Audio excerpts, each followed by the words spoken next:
Die rand verswak en olie skiet die hoogte in. Ons gesels hierdie week weer met Prof Waldo Kriel oor die effek van die Iran-oorlog op Suid-Afrika, maar meer spesifiek op landbou in Suid-Afrika. Die week se ekonomiese oorsig word met trots aan jou gebring deur FFG. Die rand verhandel tans op R16.46 teenoor die Amerikaanse dollar, op R19.14 teenoor die euro en op R11.59 teenoor Australiese dollar. Die Brent olieprys staan tans op $83.82 per vat, aansienlik hoër week op week. Die meerderheid van ons kykers volg ons nog nie op YouTube of Facebook nie. Sal jy dubbelseker maak of jy wel doen, dit kos jou niks nie en is die maklikste manier om ons te ondersteun en hierdie inhoud aan die gang te hou. Baie dankie vir jou ondersteuning. Soos beloof gesels ons met Prof Waldo Kriel van die Noordwes Universiteit, soos ouer gewoonte weer. Baie welkom by ons prof. Dankie Johnny. Waldo, Iran. Effek wat dit op ekonomie globaal het, plaaslik. Wat het ons gesien? Wat is die groot skuwe gewees in ons plaaslike mark? Johnny, interessante tye. Met oorlog in die Midde-Ooste is nou weer opwindend. Die verlede jaar Junie het ons gesê, maar weet hier nou niks gebeur nie. Maar ons sien die impak nou verskillende goed. So 'n swakker rand-dollar wisselkoers, maar dalk bietjie meer te doen met 'n sterker dollar as met 'n swakker rand. So dis een deel van die storie. As die rand is nie soveel swakker teen die euro en die pond en so nie. So klein bietjie, maar heelwat swakker teen die dollar. Ons praat van R16.60. Is dit maar dit weer eens is maar die dollar wat baie sterker was, maar ja.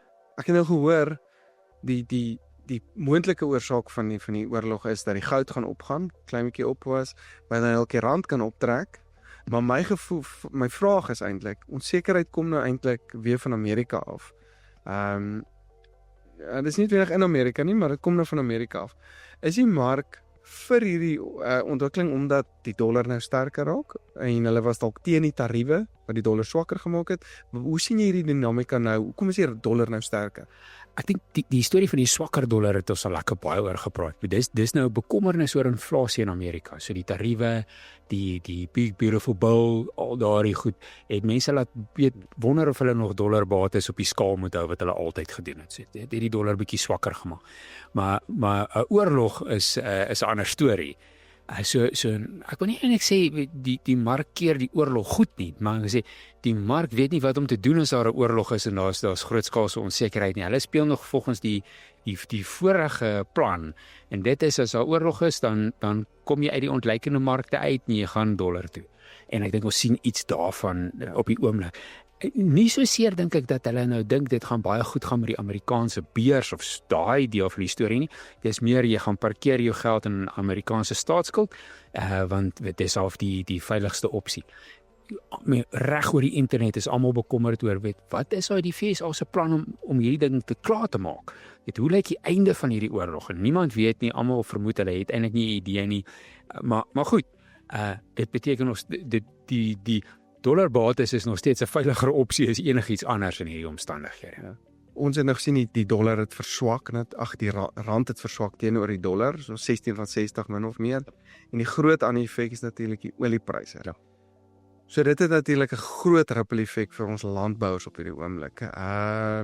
Kan jy vir ons 'n bietjie daar meer uitlig? Ja, so Johnny, ons praat nou van 'n baie hoër olieprys as 'n week of twee terug. Ons het eintlik daai beweging na $70 toe begin optel toe die Amerikaanse vloot nou daar begin saamtrek. Maar ons praat nou hierso van diep in die 80. So dis 'n heelwat hoër olieprys en die groot uitdaging van dit is ons voer 60% van ons brandstof in. So daai hoër prys gaan nou bykom in brandstofpryse wat dan weer bykom in ander pryse. So ek het gister gou geloer die sentrale energiefonds praat al klaar van 'n R32 onderverhaling. So dis as hulle nou gister sou moes aankondig, maar hulle het eintlik al gister aangekondig die petrolprys is nou op met 20 sent. Dis eintlik die vorige maand se impak, maar so dis al reeds weer 'n R32 agter gewees. Dis 'n swakker rand en die hoër olieprys. Die swakker rand en die hoër olieprys saam sit dan heelwat by die brandstofprys. En met dit op die eind, dit plaas druk op kostes.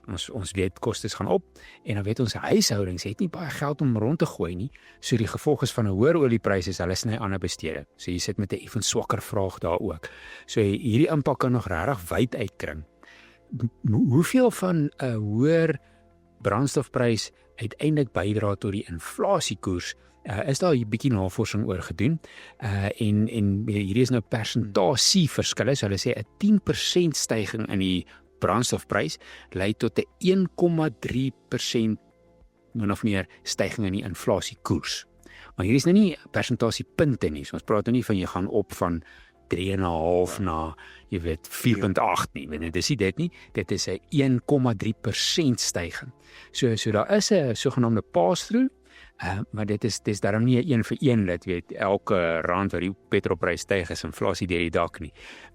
Dit vat so 'n bietjie tyd en hierdie deurvloei is bietjie minder nou as wat dit vroeër was, omdat die ekonomie nie so brandstofintensief is soos wat dit op 'n stadium was nie. Ons almal ry 'n voertuig, maar nie almal nie. Baie van ons ry voertuie wat so 'n bietjie ligter is op brandstof en so voort. Maar nou so ja, beleidskomitee is dalk nou of hulle is nou baie gelukkig met hulle besluite om nie die rentekoerse te gesny het nie, want ons is nou op 'n 3% teiken, amptelik seker nou. En ons gaan verseker op die minimum sywaarts bly. Is daar 'n kans dat ons rentekoerse kan laat styg? Jo, ek dink hulle sê 3% met 'n 1% weerskant te speling, weet wat hulle waarin hulle nog gemaklik is. Eintlik 2 tot 4%. Ja, so ek dink ons gaan nou naby aan 4 draai, want ons is nou klaar bo die 3% teiken, so as daar nou nog druk bykom, dan is daar 'n kans dat ons nou nader aan 4 gaan wees. So sywaarts verseker, of hulle sal dadelik reageer met 'n rentekoersstyging is moeilik om te sê, want ek dink die binnelandse druk op die vraag is baie min. Dis nie nou daar grootskaalse enige besteding is wat die vraag verhoog nie. Hierdie gaan nou van 'n produksiekoste amper kant af, hierdie inflasie kom met hoër oliepryse, hoër brandstofpryse, hoër kunsmis. Ek weet daar is baie sprake van ammoniak uriumpryse wat baie kan skerp opwaarts beweeg omdat daai straat van Hormuz, ek dink 25% van alle kunsmis kom nou daar uit. So die Amerikaners praat klaar van hulle beweeg nou 'n plant uit, toe hulle praat klaar van hulle kry nie op die oomblik nie. So hulle pryse gaan klaar op. Ja. Gelukkig is ons half min of meer deur ons aankope. So op die tyd dat ons weer aankope moet doen, is dit alweer af.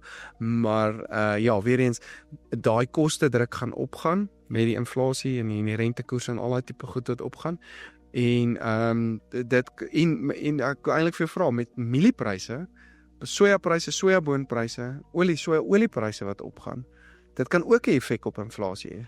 Dit kan, Johnny, en dit terwyl ons eintlik uitgesien het na 'n bietjie laer voedselprysinflasie. Die hele storie was gewees lekker reën, goeie oeste, minder druk op voedselpryse.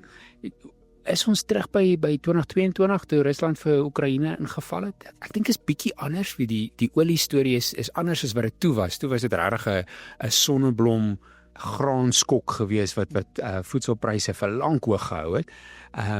Ek weet nie. Die groot vraag is hoe vinnig gaan hierdie eindig? En ek dink of kan mens deur dit sien en sê toe maar wat oor 'n maand, oor 2 maande, 3 maande, wat ook al is alles terug waar dit was. Daar's weer 'n oorskot van olie. Ons praat lekker hier oor $63 of so iets. Dit en die druk is van pryse af. Dis moeilik om te voorspel en ja, maar so weet hoe lank gaan hierdie ding aanhou en hoe lank. Ja, en hoe lank vat dit vir so 'n skok om uit te speel? Want daar is nou 'n klare skok aan die gang en hy word nou soos jy sê deel van almal se kostestrukture. Dit vat 'n rukkie vir hy ingeprys in die mark in.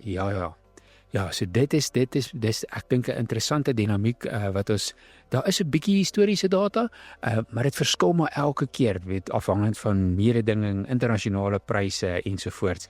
Ja. As jy jou kop op 'n blok moet sit, hoe lank dink jy gaan hierdie ding aanhou? Want ek dink Iran kan baie lank met dit aanhou. Daar's baie bespiegeling hieroor. Tot ekonome praat hieroor. Wat weet ons nou van oorlog af? Ja. Maar jy weet ons hou daarvan om oor alles te praat. So te bespiegel oor alles. Dis lekker. Een siening, maar daar's baie sienings daar buite is. Die Amerikaanse eise op die einde was, weet hulle moet heeltemal hulle kernprogram opgee. Hulle moet hulle verrykte Iran uitverkoop aan 'n betroubare koper. So dis nogals 'n groot eis wat hulle gestel het. Ek is seker wat dit was rondom die ballistiese missiele nie. So vir Iran om toe te stem tot dit sal nogals 'n terugslag wees. So hulle sal eerder half 'n effens vir hulle beter ooreenkoms sal hê. Sê okay, bietjie minder sanksies en dan kan maar weer inspekteurs kom kyk na ons verrykingsprogram, so iets in daai lyn, jy. Maar hulle kan nie daai uitkoms kry voor hulle nie almal die pyn laat voel, dat daar 'n bietjie druk opbou vir dit nie. So dis hoekom hulle nou ook hulle bure so bombardeer. Sodat die Verenigde Arabiese Emirate, Saudi-Arabië, hierdie ouens moet ook vir Amerika sê, ons moet nou dink, hoe gaan ons hierdie ding beëindig? Ons is nie lus vir hierdie bekleierery nie. Hulle het tot nou missiele afgeskiet op 'n basis in Cyprus, so tegnies 'n Europese uniteit. NATO, ja. Ja, so dit is alles maniere om of klomp mense ongelukkig te maak, want dan weer druk op die VSA kan sit om te sê, ons moet hierdie ding stop. Wow. En die kostes vir almal so hoog as moontlik te maak. Dis hy. Hulle besef die prys wat hulle gaan betaal is massief. Ja. En hulle weet Israel skrik nie vir die prys van hierdie oorlog nie. Hulle kan dit vat. Ja. So maar die Oman en die opgee en hulle is nie nou nie 20 lus vir dit. Presies. En hulle vat nou nie net pak slaag met olie nie, dis ook hulle hele toerismebedryf. Dis die wêreldlugvaartbedryf. Vlieg deesdae deur Dubai. So wat maak jy met 'n to Dubai? Dit is 'n groot krisis en ek dink dit is hulle spel. So vir hulle is dit baie lonend om dit uit te rek. En veral op 'n asimetriese manier. Hulle hoef nie nou meer groot aanvalle te loods om 'n punt te maak nie. Hulle moet net so los missiel hier en daar op 'n lelike teiken afskiet. Jy weet, een ou met 'n missiel op sy skouer kan 'n burgerlike vlug teiken. Ja. Jy weet, een kleinerige boot kan 'n olietanker aanval en daai asimetriese aarde van die Amerikaners kom in, hulle wil die hele plek plat bombardeer. Maar jy kan op amper op 'n terroristebasis die ding uittrek. So ek dink dis die slegste uitkoms. Ja. En dan as mens praat van 'n langer streeks tipe van ding, dan praat die voorspellings van $100 'n vat. Wow, as hulle want hulle praat van 20, hoeveel persent van die olie kom deur die straat van Hormuz? Ja, dis 20% van wêreld verbruik en iets soos 30% van alles wat op see vervoer word. So dis baie. Ja.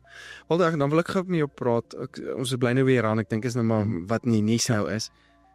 Ons voer seker produkte uit soontoe. Ja, byvoorbeeld skaap, ek weet ons is baie bekommerd oor ons skaap en ons bees uitvoer of vleis uitvoere soontoe. Maar ons voer ook dan nou seker goed in. So verduidelik gou vir ons wat is die verskil in en uitvoere en hoe dit verskillende bedrywe kan beïnvloed in ons landbousektor. Ja, Johnny, so alles staan stil op die oomblik en dis ongehoord. Selfs met die Iran-Irak oorlog van die 80er jare was daai straat nooit heeltemal gesluit nie. Want die feit dat hy nou so stop, is nie so seer dat daar regtig 'n blokkade is nie. Dit is 'n versekeraars wil nie 'n skip daardeur stuur nie. Ek het gehoor hulle het enige versekering gestop en nou sê die ouens dis net 'n groot risiko. So gaan nie dit nou deurstuur. So in daai opsig wat ons dan nou invoer raak duur, soos olie, maar en dit wat ons uitvoer, kan ons nie nou uitvoer nie. So as jy nie vinnig na 'n ander mark toe kan draai nie, dan gaan jy nie op prys daar kry nie. Dan val pryse weer aan daai kant. So dis 'n dubbele impak wat ek dink vir al die landbouers tref. Dalk baie minder vir vervaardiging en van ons ander uitvoere. Okay, so jy dink ons kan ook vir langer bietjie hoër pryse sien vir ons spesifieke invoerprodukte as die oorlog nou aanhou, soos jy nou gesê het, Iran kan dalk insentief hê om hierdie ding bietjie uit te probeer rek. Ja. En dan ons invoerprodukte dan bietjie hoër kan bly. Ons sal moet sien, ek wil amper sê dis makliker om te kan sien hoe hierdie ding kan eskaleer as wat jy kan sien hoe hy kan rustig raak. Ja. So ons sal nou sien wat is Israel en die VSA se volgende plan as hulle nou besef hulle kan nou nie net doen wat hulle nou doen nie, hulle moet 'n trappie opvat. Ja. Wat sal jy gedoen het? Sê jy rentekoerse opgesit het of sywaarts gehou? Ek dink hou hom vir nou. Daar's 'n baie mooi storie oor Jy's altyd so positief, Waldo. So ek en jy is altyd positief. Ons wil dit bietjie laat afkom of dit sywaarts hou. Ja, ek het destyds gevoel, president Putin het daar in 2022, die ekonomie het net begin mooi lyk. Ons het net begin optimisties en positief raak toe val in Oekraïne en ons het hierdie reuse inflasie skok. Nou is ons net weer terug op ons voete nou is hierdie Iran-oorlog nou aan die gang. Sê ek gee ons net 'n kans hierso man. Positiewe nie sê en dan jy elke keer dan is daar net ietsie wat ons terughou. Daar was 'n mooi storie oor die 1973 oliepryskok. Japan voer al hulle brandstof in. Ja. En die Japaneese het toe net gesê, hulle besef hierdie is 'n tydelike ding en hulle gaan nie dit inflasie in Japan verhoog nie. So hulle het almal om 'n tafel gekry en het gesê, weet verkopers, julle mag nie pryse verhoog nie. Arbeid, ons gaan nie lone verhoog nie. Ons gaan alles net dieselfde hou tot hierdie verby is. Ja. En toe dit verby is, toe is hulle inflasie weer terug op 2,5% of so iets.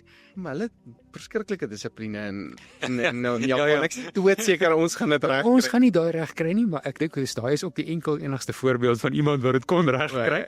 Maar as ons 'n bietjie daai ingesteldheid het om te sê, maar hierdie is tydelik, kom ons trap net 'n bietjie water en Soop is tyd. kom ons hou daai repo koers net waar hy is vir 'n vergadering of 2 en dan kyk ons waar ons daarna. Ja.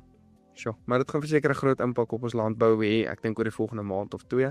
So is iets waarvoor ons moet uitkyk. Baie dankie Waldo. Dit is hier soos gewoonlik weer baie lekker gewees om met jou te gesels.